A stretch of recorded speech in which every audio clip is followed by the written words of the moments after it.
I think that affected them a little bit.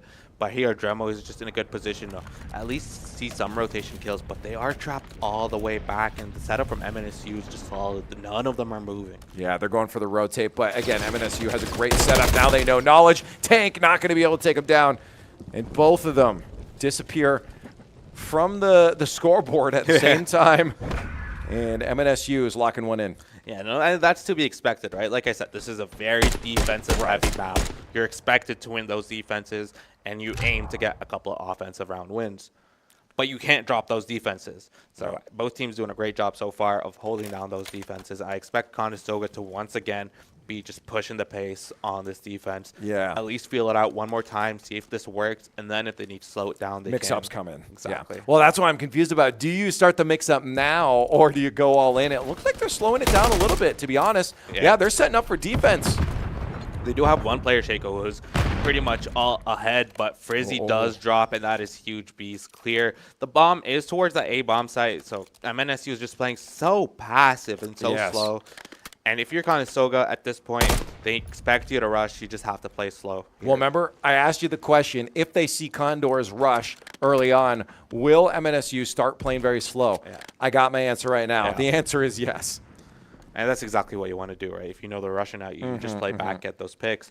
Except you're on offense You now. do have to plan. That's at the end of the day, you still got to get yourself on site, and it looks like B might be the decision for MNSU. Yeah, and as soon as Shaco calls it out here, I'm sure rotations are going to come from Dremo and J-Ray.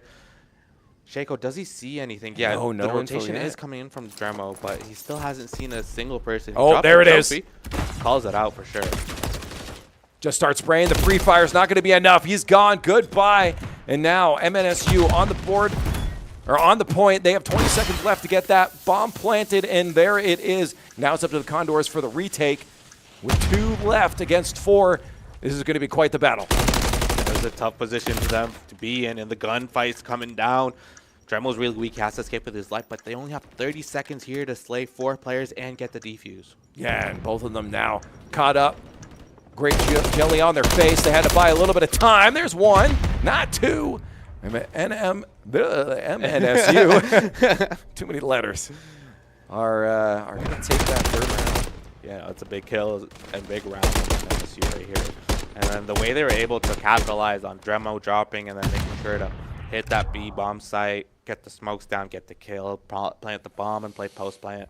Perfect offense from them. If you're Conestoga, you got to start slowing down now. Yeah, no, wow, they already slowed down that last one, on that one. Yeah, and it's the early picks. I mean, they've got to get an early pick. Yeah, you can't drop any kills here. You got to make sure you get that first blood and then play from there. And MNSU is just playing all the way back. They have one player number 3 is just up, but the rest of those players are still all the way back. And that player number 3 is dangerous. He could go for a flank. Ooh, interesting. Now they're moving up pretty solid onto B, and they're going to rush that one with full force. They do have a trade. They got to get that bomb planted, though. It's going to be Frizzy on the outlook as that bomb gets planted down. We do lose another, though. Shaco, good night.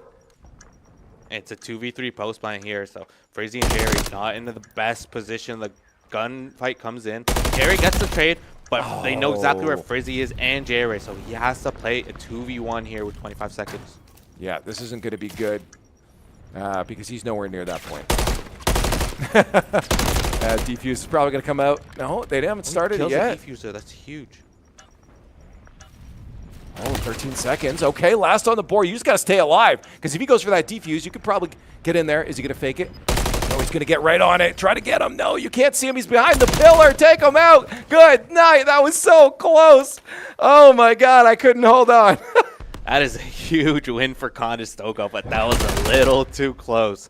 To have that 3-on-3 with a post plant and then to lose 2 players and make it a 2v1, not the best position, but it is J-Ray, and he is able to clutch this 2v1. This is massive for him and massive for the team. What a smart defuse, though, also from MNSU. Like, getting yourself positioned behind that pillar, making sure that line of sight for J-Ray was non-existent. J-Ray had to just run. You know his heart skipped a beat when those first 2 shots didn't kill someone. 100%, and it was very close too. He was very close to getting that defuse. So that's an important round for Conestoga, but now defense. You just play back here. You just wait for them to push up. Don't lose that first blood. Pretty hard fortified on that B, though. It's the right call as MNSU hanging out in the streets. Looks like they might be thinking about a rotate. No. Two of the players. It's interesting. They're biding their time right now. I think they're still figuring out what to do. Yeah, no, I think they expected Conestoga to be pushed up a lot more than they are. So instead, they're just searching for them, trying to clear everything out. They do see Frizzy, but Frizzy does see them as well. So he's definitely going to call it out. No, this is good, though, because MNSU now knows that that B site is fortified. And if they want to push in, it's going to be a little more difficult. Maybe it'll make them think about moving around to A, but they do have J-Ray roaming around. And there it is. They're thinking about it, I think. They're trying to watch and make sure there is no flanker. And Jared gets just unfortunate timing here. He goes back to the bridge. He knows this is a good line of sight here to see the rotation onto A. He sees one on P3. He gets the tags in, but couldn't get the kill. 20 seconds left. They do smoke it, so they're going to go for that plant. But Dremo's right there. Doesn't see him. Oh, no. Doesn't get the kill. Yeah, that smoke was huge for MNSU. Oh, and all of our players off the board almost. We have Shaco and Frizzy left last alive. And it's just down to Frizzy. He makes a run for it, but I don't know if he's going to be able to pull this one off, Blups. I don't know. It's a tough situation for him. I don't think it's doable. At this point, you just want to get those kills and make sure to stop their streaks. But MNSU close around, and a very, very useful smoke there to be able to get the bomb down and then get those kills. And that, having that last little piece of action, I mean, I was questioning, when are they going to make that move? You know, I said it a few times. Oh, I think they're thinking about A. A is still an option for them. They didn't take it. But then once they got the knowledge that B was fortified, I knew it was coming soon. Sure enough, and that smoke was absolutely critical to their success in planting that. 100%. There was only 20 seconds left of that round before they got the bomb down too. So it was urgent. They had to do it quick. Conestoga looking to answer here though. Yeah, taking that outside route down by dockside is a scary route to take unless you got smoke cover, which they did. They'll take that round 3-2 for MNSU. And push up here. Yeah, Frizzy. acrobats from Frizzy. Yeah, a little parkour. Yeah, Frizzy needs to start getting hot here. He does see him. Does drop though. They're just playing a ring around the roses here. Does he get the kill? Yes, he does. Wow. Massive first blood for Frizzy. No, that's huge. I talked about it before. First bloods are massive. Whoever gets that is at such a significant advantage because now you could play two people to one opponent and get those team shots in. Dremo's there for the trade, so Jerry does drop, but Dremo was there to trade, which is very good when you have the man advantage. What I just talked about. Yeah. Two people on one, right? Yeah. And they're approaching the B bomb side with one player on it, so at least you can get the trade here. Ooh, nice util out. Make the push. Get the kill. Condors tie it up 3-3. Let's go. That's a big, big round from Conestoga to answer. And that's another offensive round win. That's 4 offensive round wins for both teams. Yeah. That's not something you see often, but they're just doing a great job of breaking down those defensive holds. And you know what? I genuinely think this S&D is winnable. I've seen a couple gunfights that I know we can win that we were losing. And if those tighten up, I think the rest of S&D might be in the books for Condors. Not to cast a curse at it or anything. But yeah.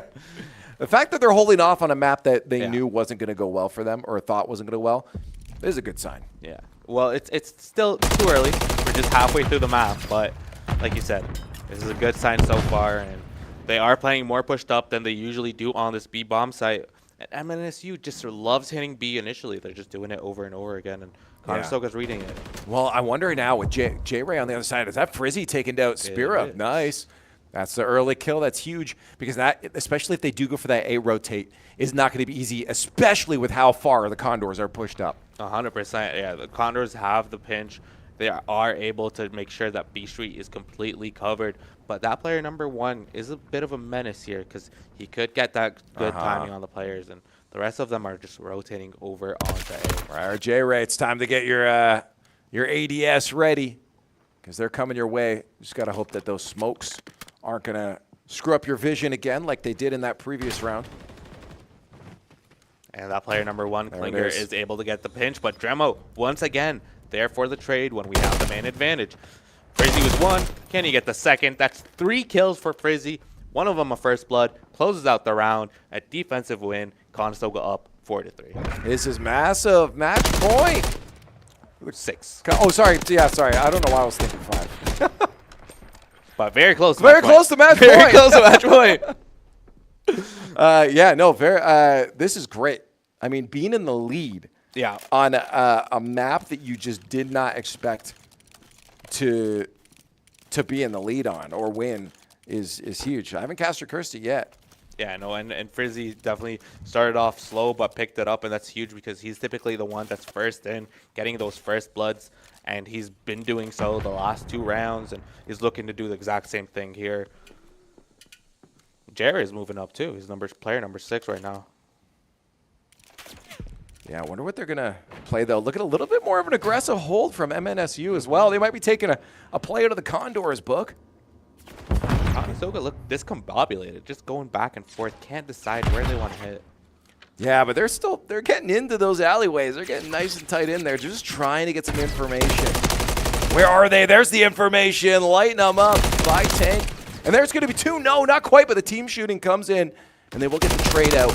With only 2 left on the board, it's a 2-2 matchup. Take out the car. No, it's going to be Shaco left. Shaco knows exactly where both of them are. He gets the first. He knows where the second is, so he just has to play pretty slow. He does check it to make sure he's on that tank. He has the bomb as well. It's very difficult for him to cross the B, though, so he has to get this kill here. Oh, he's got the information. Back to Tank through the car window, and he doesn't win the gunfight. I thought certainly that was his gunfight to win. Yeah, no, that was a very difficult gunfight there, and he almost got it as well. But shout out to Fluid. Those are good shots from him. Wow. Very difficult to see behind the car, but MNSU able to take that round and tie it up 4-4. So we still have a couple more rounds in, at least 2 more. What are you talking about? It's a match point for both. Oh, it's a match point. No, it's you got to win by 2.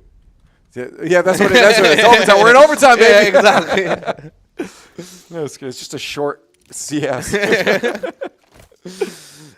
Conestoga once again playing this mid, half aggressive, half passive setup. Ooh. Oh, took it away just a little bit too soon there. Shaco might have been able to get a freebie as MNSU cleared the alley.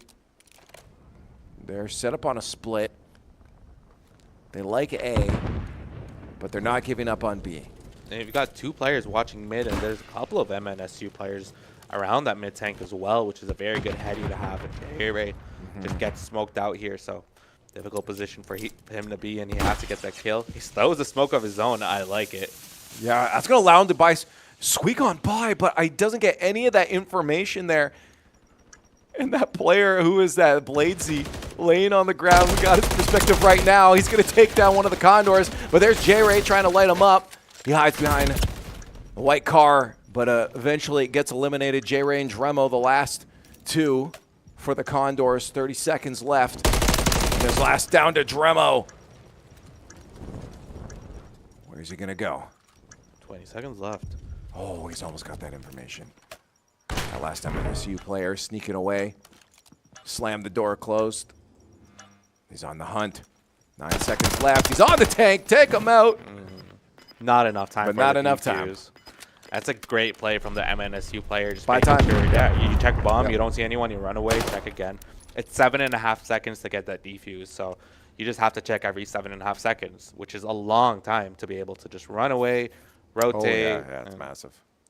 It's another round for MNSU. They're on match point now, or map point. So huge for them, but Conestoga, bring it back. Hey, potentially. Potentially. I mean, they're getting it close. I mean, even that last one, there's not much you can do in that 1v1, right? I mean, like if you're down to that final one and you still have to get a deal with sight, it's so difficult to win that.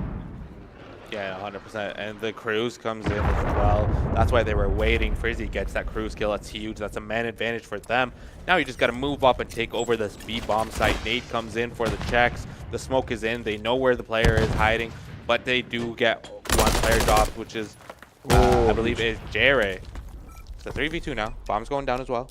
Yeah, Plant's going to be in there. Watch that. Dremo is keeping an eye, trying to keep Bladesy away from the site. But Bladesy will take Dremo out. It's down to Shaco and Frizzy now to hold off against Spirit, but Bladesy, they've got the site surrounded.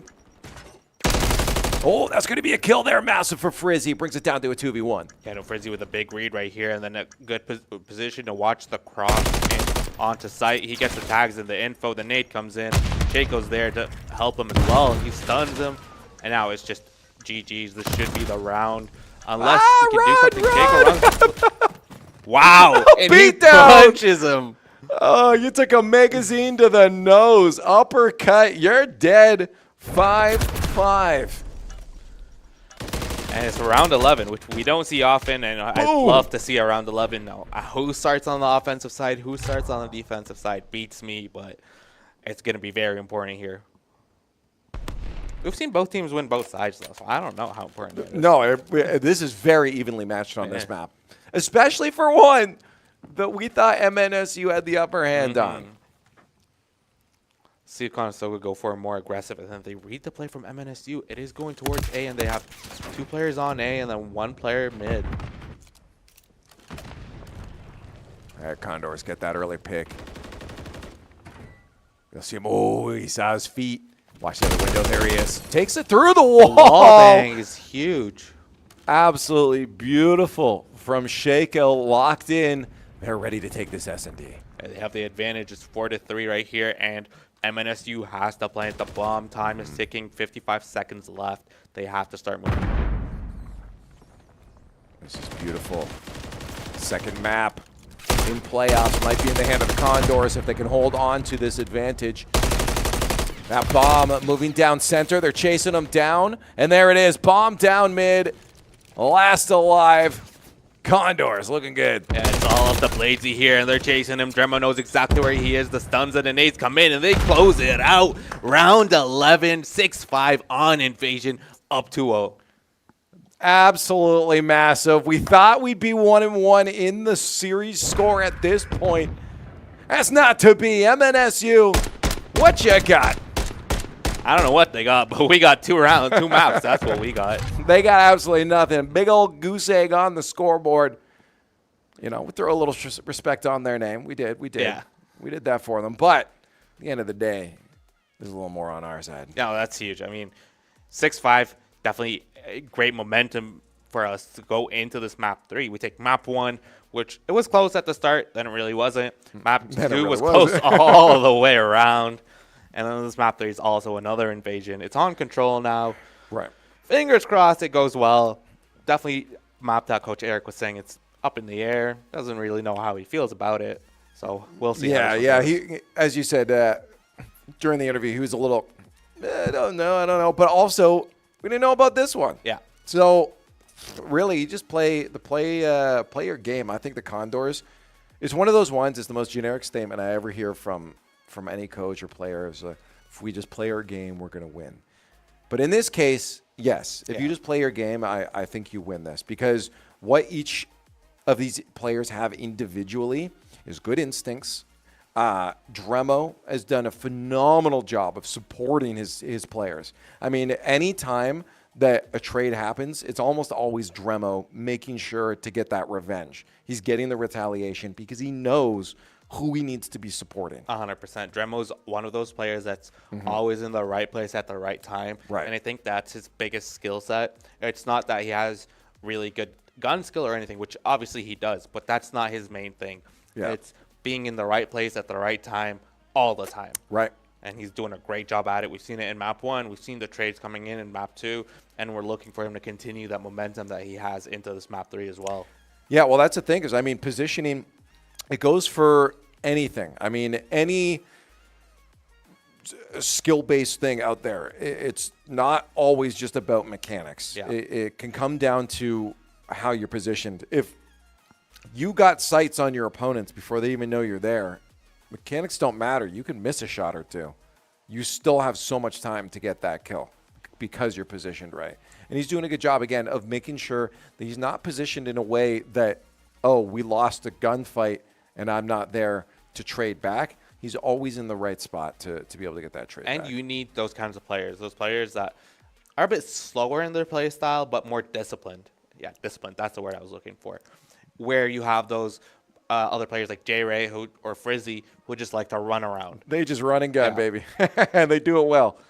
And then you have Shaco and Dremo who are more of slower players, disciplined players, more of the objective kind of players, Right.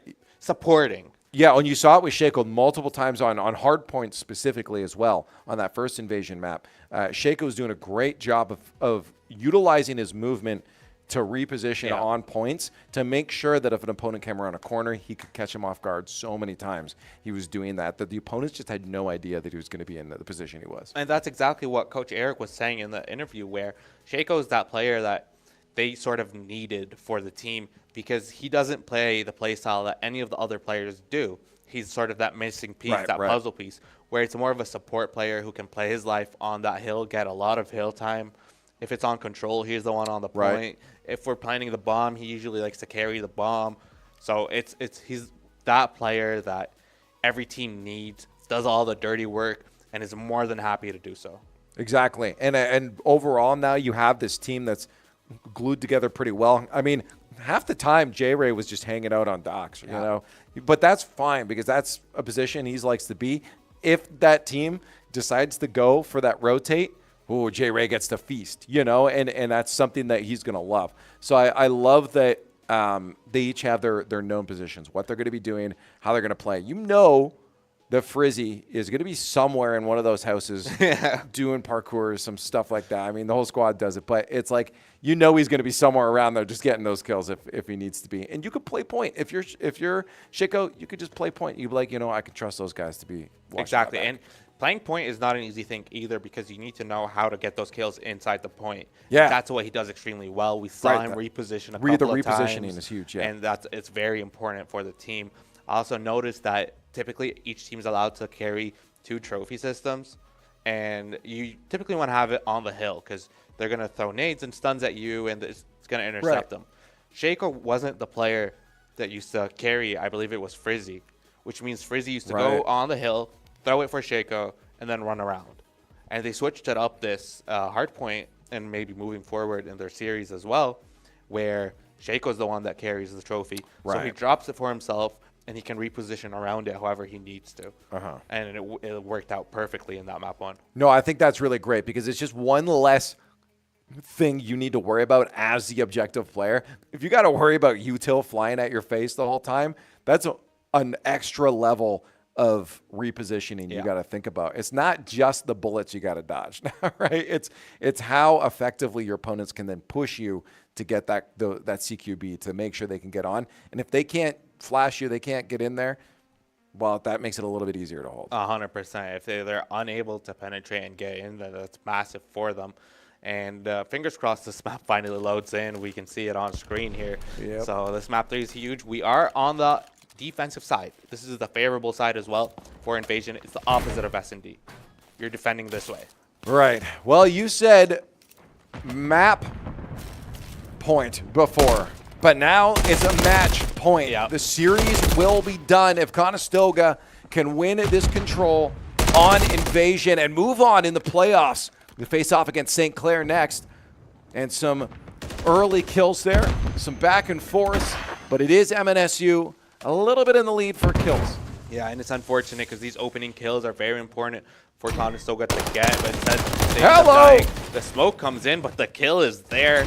That's the first tick gone, second tick as well, but they are able to stop it. And A is definitely the more difficult one to get, so you don't want to lose it off the bat. And right now, the setup is coming in. We did see a smoke, which I think pretty sure GA'd for a respawn game mode, so we're going to see what happens here if they do end it or just continue playing. But MNSU are helping on the hill. Ooh, Condors though. Get those kills. Those are very important kills. Yeah, no, this is huge. Shaco sliding on in. We talked about him being that objective player. And now they're just trying to lock down. They're trying to shut down that A. But they're setting up that defensive line. And it's unfortunate he couldn't get the kill there, but Dremo was able to get the trade. He's going to clear that A point as well. And then the rest of the Conestoga players are just holding B. Shaco gets a couple of gunfights, but is able to run away with his life. Jared does get gunned down, and MNSU is moving up. Oh, I think a 2-piece there for Frizzy. And what's going on here? Caught mid reload. Jacob trying to go for the punch is unable to do so, and then Blazy with a big kill, and so did Klinger. There's 2 players from the side of MNSU on B. They got the first tick in, trying to get the second and the third to add a minute to the clock, but Frizzy's there, and he's on fire. 7-2 to start. Great start from him. Does get gunned down, though. Yeah, trying to go for that parkour, get in the verticality, get a little sight on that point. And he gets taken down. Just absolutely bloodbath from Fluid. That keeps themselves on that point, and the Condors are going to have to get that one up. Yeah, but life count is pretty even as well. Condors are up by 1, so this is very important. They don't have a lot of life to work with, but neither does MNSU, and then Jared with a big kill off one of those B players. There's still 3 others rotating, so you got to watch those flanks and make sure you don't lose that back spawn. Yeah, this is looking good if Condors can lock down that hold to A, but their positioning's a little bit off right now. Look at J-Ray trying to float around. He does get the kill. That's absolutely massive, because if he didn't get that, they would have been in trouble, but now they're starting to get flanked. The surround is coming in, and Klinger is making his way to point. Yeah, and Conestoga just doing a great job of just extending that life count to 3. That is huge towards the end of this map, but MNSU has a minute to work with, and they already have 2 on hill. That's 3 down. Can he get the 4th? J-Ray's there, cleans it up. That is massive for them. MNSU are very close to the point. Yeah, this is not looking good, although J-Ray on point, locks it in. He's coming in clutch. Get 2 more, not quite. They're going to be on point. And the last 2 Condor players need to get on there, contest it, shut them down. They can't do it. MNSU is going to lock in that last zone. It was so close. MNSU very much loved playing that objective. 100%. They did a great job of hitting A initially, which most teams do. You're probably going to see Conestoga do the same thing. Try and get that A point, get a couple of ticks in. Because if it's just 1 tick left and you have a stack on it, it's going to go by really fast, and that's exactly what happened. So Conestoga, you have to answer here and make sure you don't lose composure. Make sure that you're still playing as a team, playing together. It's 1 round down. That's okay. I just love the way the gun goes between the legs. It looks like he's riding like a wooden horse. Jerry with the opening kill. That's big. But Conestoga still moving on to A. They have 2 players on it right now, so it's going to start moving pretty fast. Information given away. Dremo is going to be known. Big nade from Frizzy. Yeah, it is huge. Shaco was still there, and someone did want to make their way onto site, and this is big time for the Condors. Bladesy and Klinger left alive. They're going to wait for their teammates before they push on to A. I wonder if they're going to think about B, but looks like they're going to shut down this A hold. Yeah, the 2 stack is in, and just like that, that A point is secured. And a oh my God! Life advantage for Conestoga. 7-6 only now up, but yeah, as you said, that is a massive. Even if they go trades from here on out, they are in a great position. 100%. Frizzy's there, gets the trade, just like you said. You just got to trade out kills here. Make sure that you don't lose that B point, and make sure you don't lose B street. And Klinger, though, there for the huge kills from him. So MNSU doing a great job defending, but still have a minute 50 to work with if you're Conestoga. Dremo just bought the Condors a lot of time, though. Not allowing MNSU to get on point. Now all the Condors respawning back, although we do lose a couple. We're still buying so much time away from MNSU trying to get on that point, but we do got to watch the lives as they do catch up. Yeah, Frizzy's in a good position here. But he does get gunned down. Klinger with the read. Chaco's trying to do something for his team, maybe delay. And Dremo there to help him get the assist. Right now, they have to clear this last player. Spare up. If they get this kill, this is huge. Dremo gets this huge kill. Right now, Conestoga, urgent. You have to start moving. You have to hop it. He just got a hit marker with his trophy system. Conked him in the head. Ooh, nice kill there for Dremo. Through the barbed wire. And once again, Dremo going massive for his team. He's on a 5 streak, 1 off a cruise. Pretty much holding B on his own. Let him have it. Come on, let him have it. Come on through the alleyway. Come on through. Okay. He doesn't come through, but Dremo is in a good position here to at least play his life and not be the first one to get gunned down on this point. It's Frizzy, actually, and then Bladesy's unfortunately there. Conestoga only up by 1 life here and 1 tick away from taking this round. But MNSU doing a great job of delaying. Yeah, they do shut down that hold, but all of the Condors are back alive, and look how aggressive that push is from MNSU. They do not want the Condors getting anywhere near this point. Yeah, the nade comes in from Jaco. And then the stun checks Ali, and then the kill from Jerry. That is huge. Massive too, because we're down out of the double digits. 7 lives left now for MNSU. 8 on the board for the Condors as we slowly tick away their lives down to 6, maybe down to 5, not quite. We're all tied up again as MNSU is bringing this down to the wire. Yeah, it's a 5v5. It's basically just a search and destroy here. Make it a 4v5 for the side of MNSU, and not a lot of time to work with either. Conestoga has 20 seconds to touch the time and stop the clock. And right now, the hold from MNSU is true. They're just all around the point. No, they got, as you said, full 5 left. There's going to be 1 at least, maybe 2. Not quite. 5 seconds left on the clock, and they're trying to lock it in, trying to hold it off there. 1 more for Frizzy, and he's just got to hold down the point by himself. 1 more. The trade comes in, but MNSU is going to get that final kill. Frizzy was doing his best. You know the adrenaline started pumping. Look at his face right now, too. He's upset with that. He knows he could have had that. 100%. It was a 1v1 at the end, but Klinger is in a very good position to get the trade. Very tough position for Frizzy to be in a 3v1 at the end. He did have the right play of going for the flank, but it's a tough situation to be in. And Condors are down 2-0 right now on the round count, but they have to win this defense. Every round here is a must-win. They have to win a defense and an offense, and then play whatever next round it is. Right. They did get 5 ticks, so they're only down by 1, but still. They are down 2-0. Well, we might get a couple kills here. Nice early light up by Shaco. That's 4 down for MNSU. You like to see it. Watch out. Bullets are flying. Nice cover from J-Ray. Can he get the second one? Klinger's there. Caught out in the streets. J-Ray and him are having a Western shootout. J-Ray unfortunately loses that one as MNSU start to bring Condors back to their level.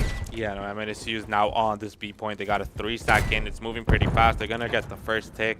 And Shaco here just trying to get any info for his team. He waits out the nade, but does get stunned afterwards. And right now in a very tough position. Frizzy's able to get 1 kill and go on the flank. Harry's there for the trade. Shaco's 1. Can he get the second? This is huge. He does.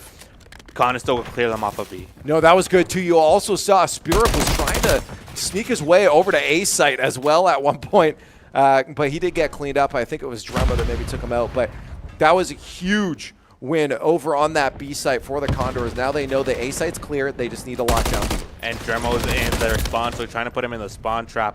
Right now, he's the only player on the flank, so this could be huge for them if they can get the kills, but unfortunately, it is read by Fluid. It seems like MNSU, they did get that tick. They have the extra time. They are down by 2 lives, but they have 1:20 to work with to get that 8 point. Well, this is the thing. Condors already setting up the line. So moving down that street is going to be very difficult. Frizzy is trying to just hold off any of that assault, but he is going to be eliminated.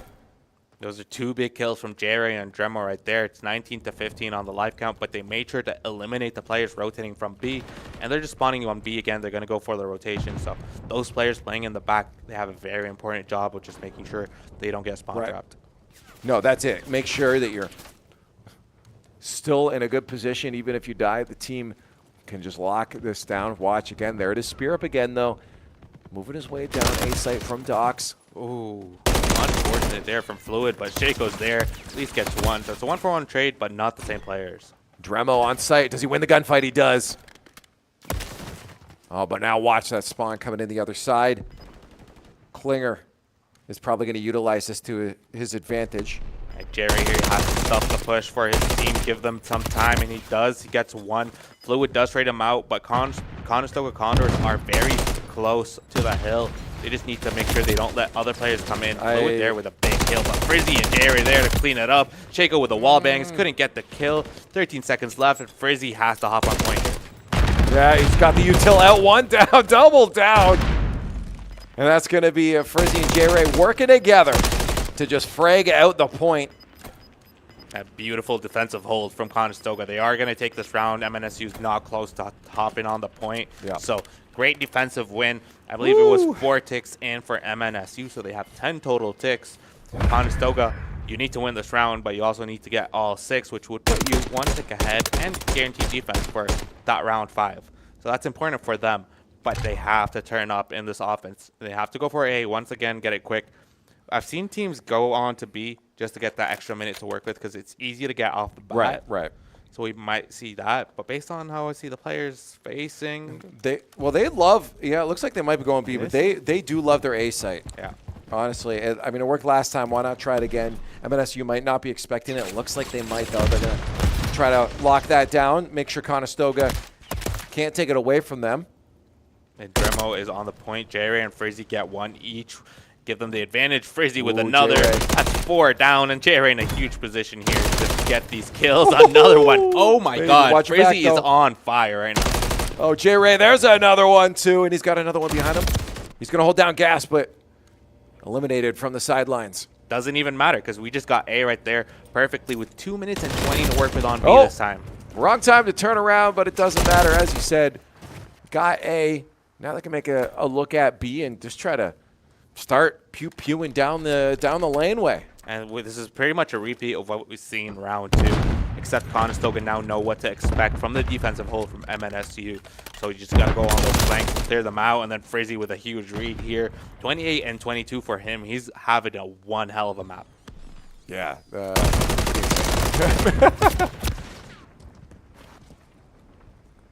This is going to turn out. Let's see his toes. Shaco tried to tickle him. But he does escape the rat. Oh, watch your butt. Dremo's there to clean it out, but it was the read from Frizzy that gave him the initial call out. And then Frizzy right here trying to put their team in the spawn trap. He does get gunned down top blue, but the advantage in lives is still towards the side of Conestoga. Right. They did lose a full minute, but they still have another minute 20. Hey, J-Ray going on a 30 bomb. Oh, Jarrett is on it. Hello, lay down in the. Whoa, okay. Fluid. Drops Stremo and J-Ray. Frizzy's one off. Frizzy's one off, yeah. Might get it right here. Frizzy, get your kill. There's your 30. Gets a 31. Get a 32. Not quite. Staircase caught you off guard. Yeah, he does get caught reloading, but that doesn't matter. The life advantage is still towards the side of Conestoga. The cruise comes in, does not hit anything, but definitely gives a lot of information to those Conestoga players of where those MNSU players are set up. Oops. By Klinger and Sparrow. Yeah. That's a cool name, Sparrow. Spirup. It's quite the tongue twister. I It don't sounds like like a Pokemon. it. Yeah, Sparrow. it's like a bird made of syrup. Yeah. I don't like it because it's hard to cast. Yeah, Jerry sounds like a bird too. That is true. Two birds. Yeah. The one. Let's see how the end of this map goes here. On point, we got the life advantage, but it's not huge.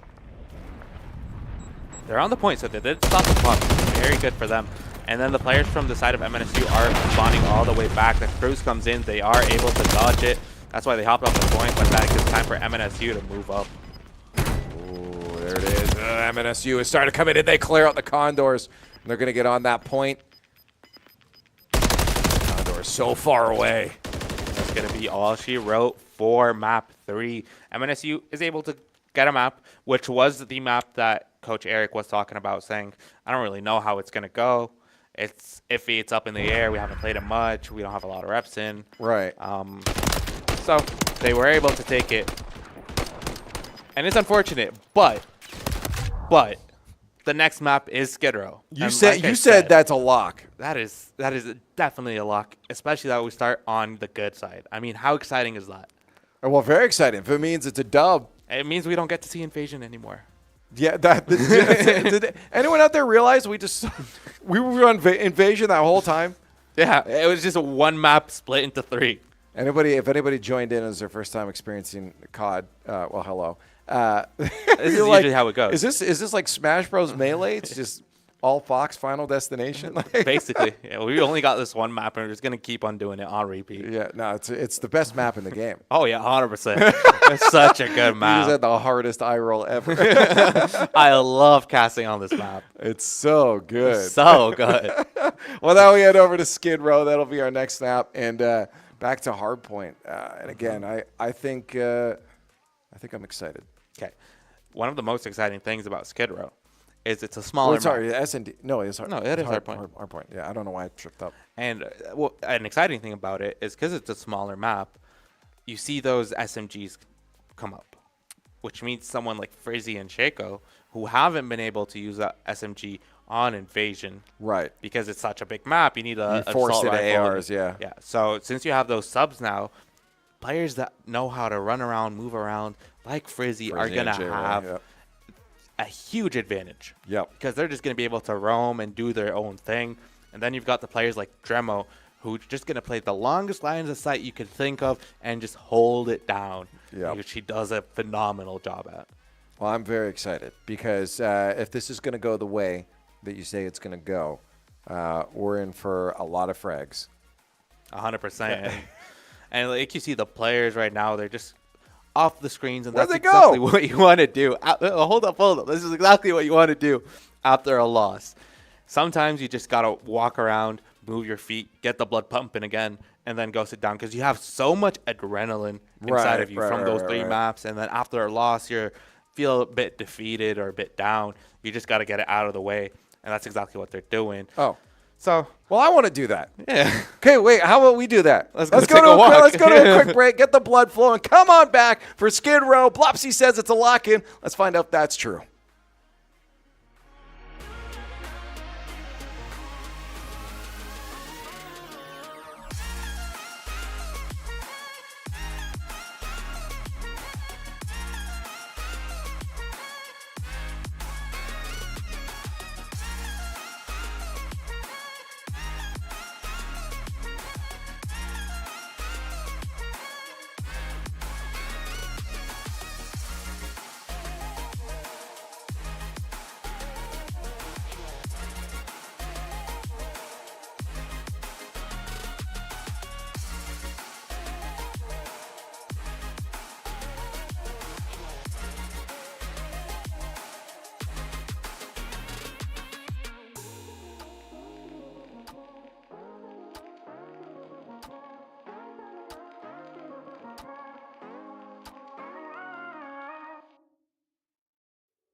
Welcome back, ladies and gentlemen, to Conestoga College as the Condors COD team takes flight, and hopefully it's towards a dub and not the sun and burning alive and stuff, because that would be terrible.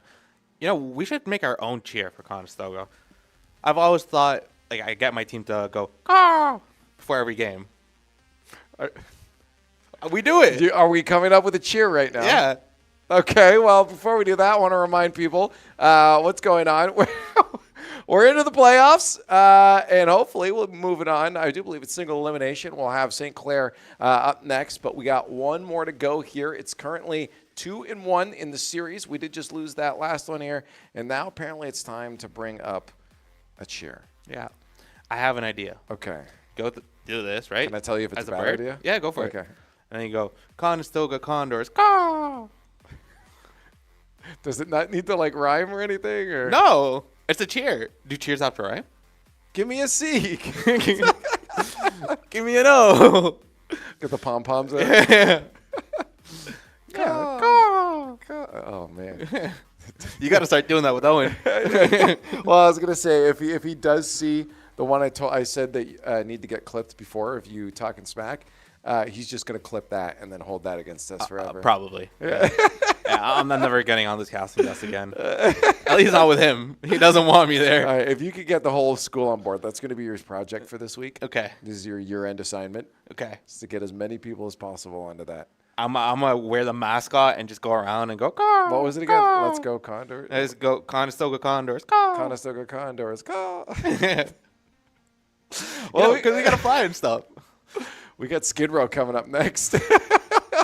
We did have the athletic banquet yesterday, so all of these players came in suits, looking sharp, looking. Did they really? Looking really good, and the awards came in, so they're definitely excited, and there's a lot of team spirit and team morale. It's huge for us. You can check it out on YouTube, which is massive. Yeah, the live stream was there. You can see me in my sharp suit giving awards and stuff. You know, I look pretty good. You were giving out awards? I gave an award to my team, yeah. Oh, my God. Yeah. We got a God tier host right here. Yeah. I love it. I love it. I love it. Hey, while you're on the YouTube, open up another tab and go to all of our other socials and follow those as well. What was Coach doing there? Fist bumping. Oh, out of the corner of my eye, he was doing jumping jacks. I wouldn't be surprised. I mean, he probably has more adrenaline than all the players combined. Yeah, that's true. Yeah, that's usually how I am. I'm just pacing back and forth, and he's doing exactly the I watch same. you all the time. Yeah. I was like, what's he saying? I'm not saying anything. You always had the big microphone, too. I do. I carry it up. I'm talking. Anyways, ladies and gentlemen, it's playoff time. We could be eliminating MNSU from the tournament if we can win this individual map on Skid Row, back to Hardpoint, and this, Blupsy, is where you said we're going to lock it in. 100%, and we already starting off on the good side. P1 is in our favor. Killed by Jared, killed by Frizzy. That's exactly how you want to start. Shaco's on the time. Another kill by Frizzy, and that's huge. And then you got Dremo holding rotations for P2, which you can get a full 60 on. No, this is great right now. Massive, too. I mean, spawns a little bit shaky right now as they're starting to infiltrate on the point. They're going to get a kill. Not two, but there it is. And it's going to be Klinger on the point. They do infiltrate the facilities, and the Condors will have to find their way back, but it looks like they're going to point two already. This is going to be one that's generally easier to lock down. 100%. When you got Dremo top of this hill, he just has the lines of sight, and he has the aim laser beams right there. Yeah. And Conestoga are going to start holding this hill. Shaco in a good position here to watch the players coming in as well from that ticket side. Does he get the kill? No, he does get tags, though, so he is able to run away with his life. We say Shaco does a great job at that. You know, again, I was just about to say, we talked about his repositioning. Look how fantastic it is there now. His opponents have no idea where he is. He's in a good position to continue locking that down, and he does exactly that. They cannot move on to sight, and he gets a kill, too. Beautiful from Shaco. This point is locked in. He is holding down that yard by himself. Shaco, the absolute maniac. When I say it's a lock, I mean it's a lock. Conestoga is going to go towards P3 with an 80-point lead. 80? Do I know how to do math? 70-point lead. No, I don't know. Maybe it is 80. What are you talking about right now? Oh, for the next. I see. Okay, yeah. I'm not a mathematician or anything, but I try. You did your best. But next point is already going to be handled by MNSU. Condors try to get an early move in there. J-Ray deleted. And Frizzy's just playing that back Yeah. laundry, making sure that they have spawns for new, and then Dremo is going to be here for the pinch. He does see someone. Can he get the kill? He gets the kill. That is huge for them. Now they can start infiltrating the point. Look at them surrounding. They see their prey on point into alley. Although we do get some trades out. Jay last alive. And he's going to try to go in solo. There it is. He gets the win. But now already MNSU already snaking their way back.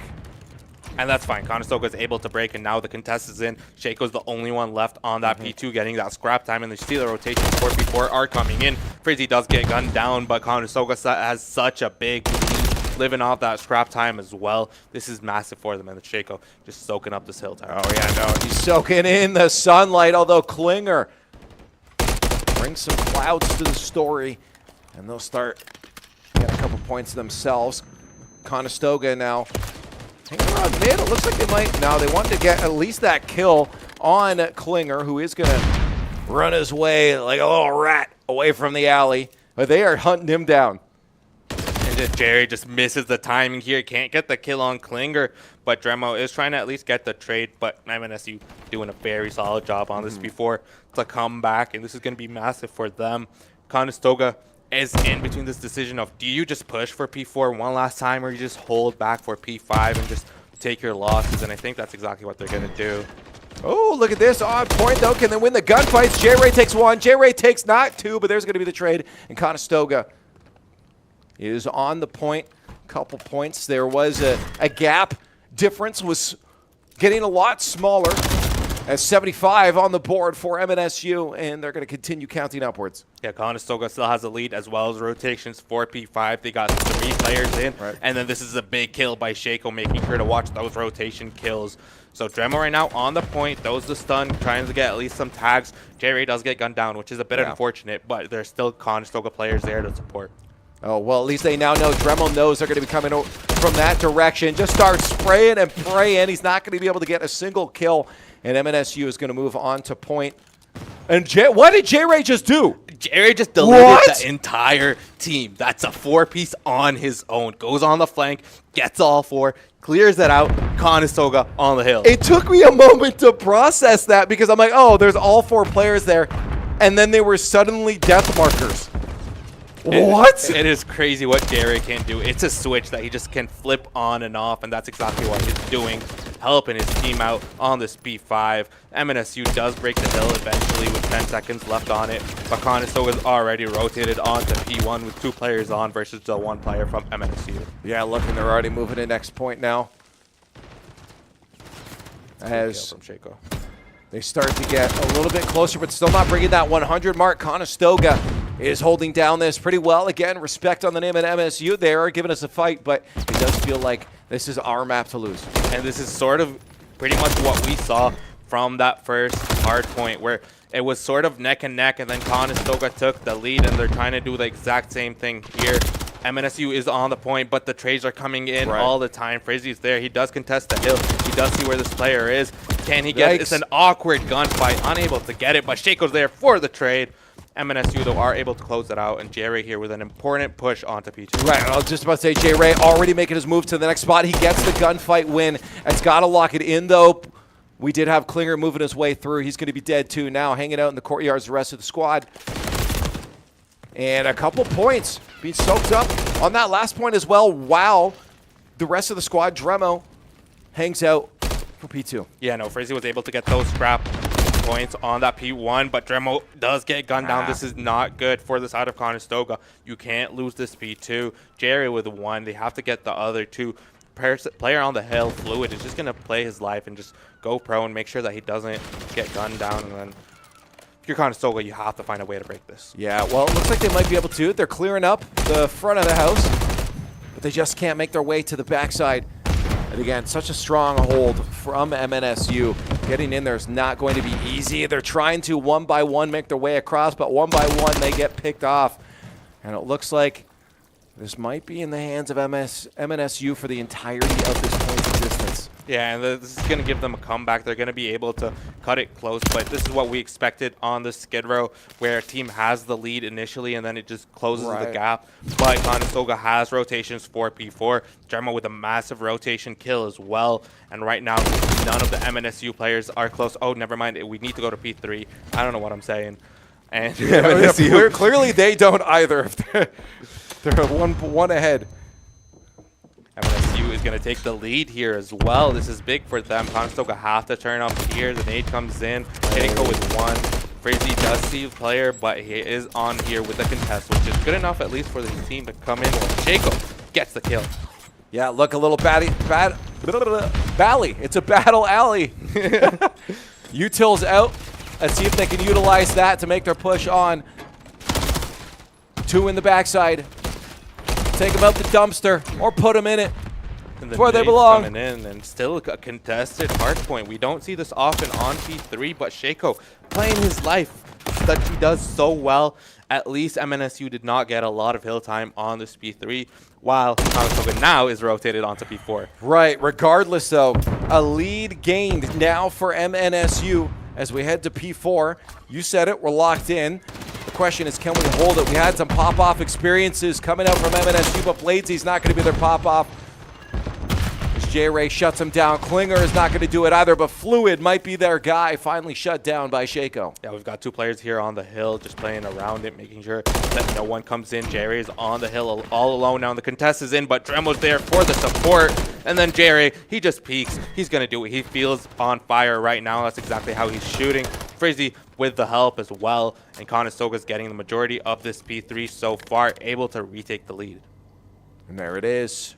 Points starting to click upwards. They're not going to have enough to win the round, but they'll at least get themselves close. So they're going to want to start playing for next point. And you can see the players from MNSU are all set up around this next P5. Yeah. So the players from Conestoga, Shaco and Dremo, and J-Ray have to pinch Shaco with a couple of tags in, so he's at least trying to do something, but he has to wait for his teammates to be able to go for a full push. They got to watch, though. Spirup has got that overwatch. I wonder if J-Ray's going to be able to handle him. He's looking, he's hunting. He's trying to see if he gets something. They're starting to move their way on a point there. One's down. Spirup does take J-Ray out of the mix. Fluid gets Shaco. Frizzy just making his way around. Dremo as well from the backside. Let's see if he can get those picks that he needs. He's able to steak, which is huge here, but he has to be patient. Make sure that he at least gets the player off of the hill. He does find him. Can he get the kill? Yes, he does. The contest is in, though, and then Spirup is there to close it out. 20 seconds left. This is going to give MNSU such a huge advantage onto P1, but you see Conestoga's already setting up for it. They're just going to try and close it out on the next hill. They have to, but the issue is that they're split up right now. Spawns not the best advantage. Actually, that was huge. Frizzy is going to be able to shut down Fluid. And Jerry with a big kill on Klinger as well on that P1. 4 seconds left for MNSU to close that out, but Conestoga is on the hill. The contest is in. Frizzy is unable to get the kill. Fluid is there.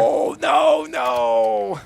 And Spirup closes it out for MNSU to take map 4 and tie up the series 2-2. Well, it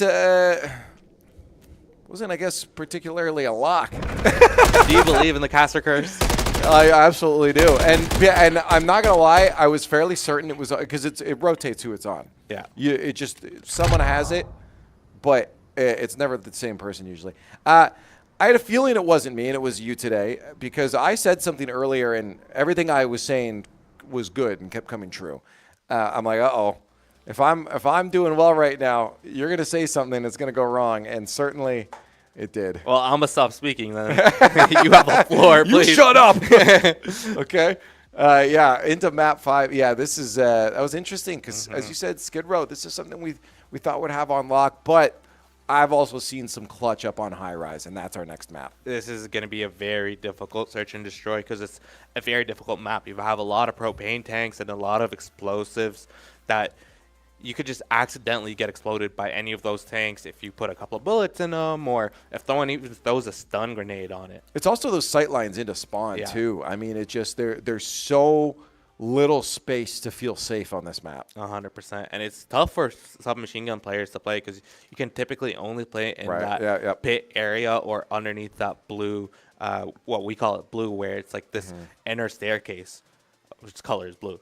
I would hope so. hence the call out. Considering how like on point a lot of callouts are in Call of Duty, I could totally see the community trolling and calling like a red staircase blue for no reason, but for the most part, there's not that much thought put into Call of Duty callouts. No, you just see a color, you're like, all right, top blue, bottom blue. Yeah. Top green, bottom green. So is that staircase? Oh, that's a big staircase. Yeah, it's staircase. Yeah, so it's honestly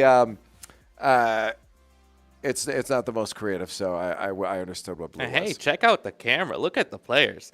They're pretty much sitting down, being very calm. And They're in blue. They are in blue. You see the blue lights up ahead, but Coach Eric taking the lead right here and just talking, making sure to calm the players down for this next map. I believe they have a couple of minutes, so they're just taking it easy as the lobby sets up, and they're discussing this next search and destroy. It is an elimination game, so you lose and you're out, which Yeah, means, you can't get more intense for playoffs. I mean, for us, it's exciting. yeah. For them, it's very nerve-wracking. And every map has been pretty much very close. This last hard point was a 228 to 250, which is very, very close. It was a small margin where they had some errors and they were punished for it. Break. In search and destroy, you can't have those. Yeah, no. What I love about this squad is that of all the Condors teams, I do believe this is the only squad that actually does this, where they'll get up, go sit down in another area, clear their head, and then go back to their play space. The other guys will get up, go to the bathroom and stuff on other teams, right? But to sit down, move over there, and actually just be away from your computers while you work on your next strat, it's an interesting approach. And it sometimes is a good thing. You know what I'll do sometimes? Is I'll just stand on my couch. Stand on your couch. Yeah, because I want to see the world from a different perspective than I usually see it.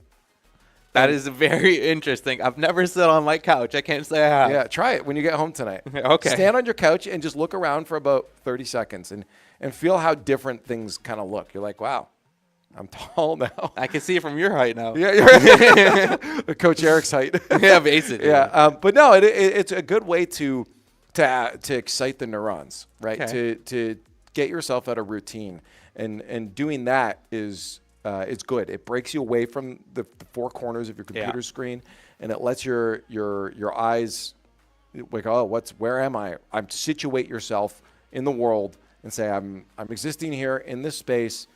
Clear the thoughts. Let's go back into this fresh. Because if you're sitting at your computer and thinking about all the problems or the mistakes or things that were going right or wrong, you're still stuck in that. You're living in a digital world at that point. You're not living in the present anymore. And it's going to clear your space like that. So I like it. Long story short, I like what they do. We'll see if they can regroup from that loss. It's difficult when you lose two maps in a row, especially when you have a 2-0 lead. The other team definitely has the momentum, but they are loading in, so they are trying to at least get locked in. Fingers crossed everything goes smoothly, and they are on the defensive side. Blopsy, it's time. It's now a best of one, and we're on to high rise S&D. Playoff line on the line, or life on the line. Frizzy with a big first blood, which is huge for us. We have the advantage. Right now, you hold Dremo with another kill on Klinger. That is massive. Jerry with another. Close this round out. It is all up to Blazy for the side of MNSU. He does get the kill on Frizzy, but it is a 3v1. They know exactly where he is. Jerry is watching, making sure that they are in a good position to watch both bombs. No, this is great because bomb down, and they just got to hold off. Listen to the seagulls. All birds chirping. I like the play from Blazy, though, going on this flank here. And he might get the timing on Shaco. He's just going to play in the elevator. But like you said, he does not have bomb. He has to pick it up. Yeah. Well, this is interesting, too, because at this point, Shaco has to be aware that something's amiss. And I think he is. He's starting to watch that elevator side, knowing that there has to be a move happening. This last Blazy is not just sitting around. Yeah, Blazy does pick up the bomb, and he's going to move on to that B bomb site because it's the closer one. Pops up. The read is there from Shaco. Can he get the kill? Yes, he can. Conestoga Condors take round one.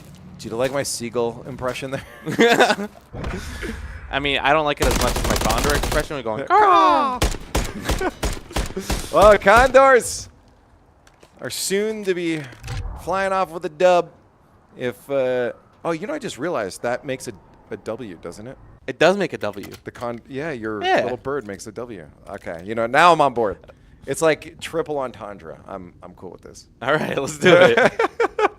Conestoga Condors, though, on the offensive side now, looking to plant the bomb to either A or B. Seems like they're going towards that B bomb site. The trophy's in. The nades go out as well. Trying to get any info we can. And right now, just a bit of a stalemate going on. Oh, check your corners. J-Ray. Gonna have to wait to play next round there. Uh-oh, so is Frizzy. MNSU, a player up, 3-2. It's just Dremo and Shaco left. Again, Shaco, great positioner, great at playing objective. Dremo's a smart guy too. I wonder if he'll be able to situate himself and Shaco, be able to calm it out. They'll get the plant. And now they got to hold it off. And Dremo's playing top row pain, which is a great spot to watch that bomb site. And then Shaco's just not going to move. Make sure that he watches any pushes coming from their spawn side. But Dremo's position has been revealed, and he was flanked by Klinger. It's a 3v1 for Shaco. Is he able to get the kill? No. Fluid is there. Closes it out. MNSU are going to tie it up 1-1 with plenty of time to defuse. Caught in the middle of one of his strengths. He on the reposition, gets bombarded, and MNSU puts one on the board. Bop, bop. That's 1-1. For what we've seen in our last S&D, this might be the same thing going all the way to round 11, where both teams just trade rounds back and forth. I believe it was 3-3 at the half, too, so it was very close. And right now, Conestoga Condors did a phenomenal job on that defense, not as much so on the offense, but they're looking to do exactly what they did in round 1. Well, round 3. And the Condors making a quick dash. Util's out. Shaco immediately on to point again. He loves that B site. Worked out last time. Why not try it again? Couple pokes into spawn there. Nice, up top. Heli ain't going to protect you. That's a great read from Frizzy. Gives his team the advantage 4-3 right here. And then Shaco in a good position to watch the bomb planter. They are on B. Can he get the kill? Dremo's there for the support. Shaco does get gunned down, but Frizzy with another kill. And that makes it 3-1 life advantage. Side of Conestoga Condors with bomb down as well. This is similar to the situation we saw in round 1. Right. Yeah, no, it's Klinger this time. Needs to make his way onto that site, and all the Condors have to do is watch their lanes, and they should be able to lock down a 2-1 win. They do exactly that. And the Condors taking flight. Another defensive round, and the big kill here from Frizzy as well to close that out. But the more important kill was the one he got before to help his team get that 3-1 life advantage. And then they just played from there, playing discipline and playing the right way. And you can see the looks on the Conestoga Condors players. They're just focused. They're ready. They're locked in. And so far, so good. Now, this offensive round is so important. I want to point out again, it was Dremo that was supporting, once again, getting those trades and making sure he's there to support the player that's likely to be attacked the most. He just makes the right calls every time. Stuns and nades come in as well. Shaco right here, he's trying to get any info he can in that mid lane, and then Jerry's trying to move up on the bottom pit. Conestoga's moving up slowly but surely. Does he get the timing? They know where he is able to escape with his life though. Yeah, at least he gets out of there. I was very worried that they're going to maybe make a push or at least team shot him and take him out as he tries to make that cross back. But we're still 4 on the board. That's good. Hey, Klinger. Goodbye.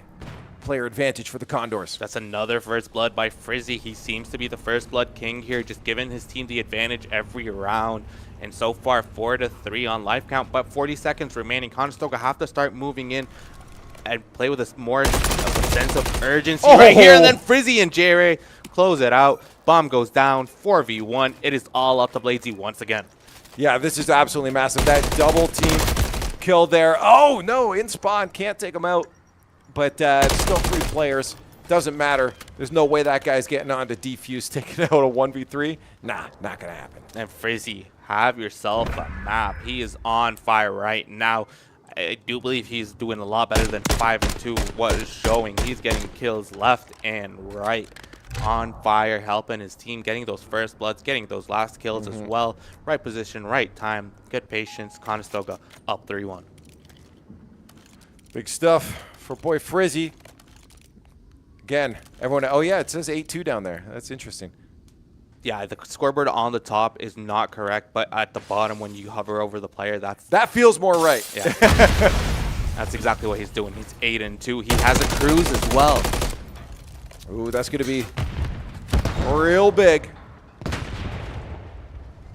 We're locking down an important map win. Let's see if they can take the win while they're on defense here. That's going to be big. They're going to be able to crossfire, take them out. 2 off, 3 off the board. Once again, it's all up to Klinger. It's either Klinger or Blazy in these last live situations. And oh my God, Conestoga Condors up 4-1. You have to be excited here. Dremel with a massive kill with the submachine gun, which we don't see him use often at all. I was going to say, yeah, it was interesting. But hey, you don't run up in an elevator with a guy with an SMG. If that's a piece of advice you can walk away with. Yeah. And Dremel does a great job cleaning you out here. Frizzy still 9-2 with the cruise. I mean, Conestoga Condors. Can you play any better? I hope so, and I hope we see it right now. Couple more aces on the board. How about we do that? Frizzy already looking for that early kill. Got the angle. Sees one's up top. Spams a couple more bullets. Tries to get the wall bang. Nothing going to happen there. And the cruise is coming out. Justify his teams of advantage. Blazy does get a kill before that cruise comes in, though. Dremel's good night. And he gets nothing out of it. He does get info. At least he knows where one player is, but it is a 3v1 situation. He's going to at least beat that elevator player. Stuns come in. They trade stuns, and it is unfortunate to in that round. He does end up losing the cruise as well. Yeah, so that's not the best round from Conestoga, but they're still up 4-2. And they are on defense right now, which they want every single defensive round. That's the biggest thing. I feel like the cruise came out, in my opinion, a little bit late there because you just lost so much time. There's so much time for MNSU to be able to make their moves before that cruise came in. And it does take around 20 seconds before you're allowed to use that cruise from when the round starts. Yeah. So I think they were waiting for that. Away? I thought it was a bit after. I think it was after the first 20 seconds, which is when you're allowed to use it. So we did try to get it out as soon as possible. Yeah. It felt like longer for some reason. Actually, you're right, because he was taking those gunfights towards the cross before he pulled it out. And the nade from Spear Up gives them the first blood. This time it is not Frizzy with the first blood. And again, time.